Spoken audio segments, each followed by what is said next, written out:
A decision for any couple. When to have kids, how many. Dr. Alan Singer, a family therapist who's written a self-help book called Creating Your Perfect Family Size, joins me this morning to talk about it. So, a father of 4 kids, you're here to tell us, don't do it, right?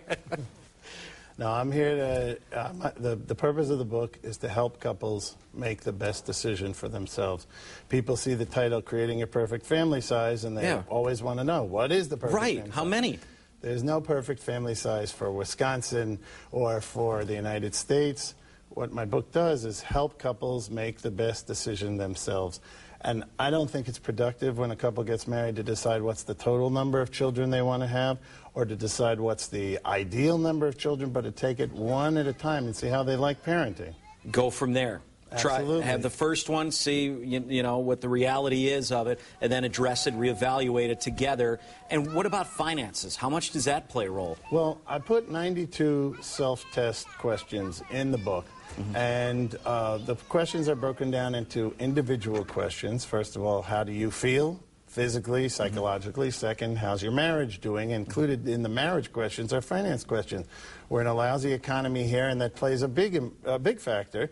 And then the third set of questions has to do with parenting for those couples who already have one child and they're wondering whether to have a second child. 2 parts to that question. Do you like parenting, and how you're doing at parenting?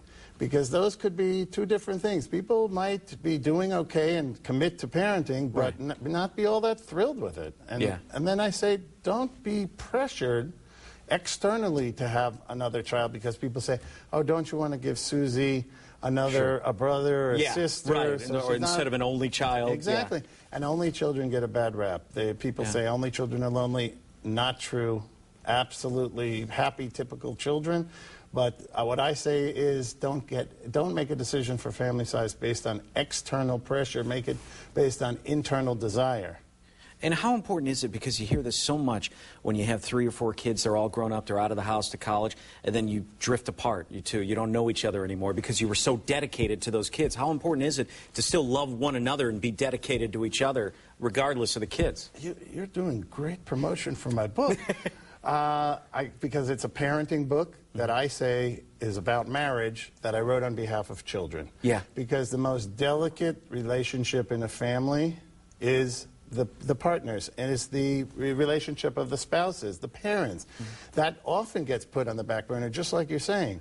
And it gets put on the back burner for not just a year or 2, it could be a decade or 2 until the children are grown out of the house. There's nothing worse for the children. That's why I want couples to go about the family size decision carefully and slowly, because that decision is going to affect their marriage. There's a large body of research before my own research that I put in the book that shows that marital satisfaction tends to decline on average with every child that's born. With everyone you have. And with a 50% divorce rate in this country, you can't fool around. Because the kids, they see that. They see how much you love each other, regardless of how dedicated you are going to the soccer game and football practice and all that. Dr. Alan Singer, it is Creating Your Perfect Family Size, the name of the book. Thank you again for being with us. We do appreciate it. Let's go over to Brittany.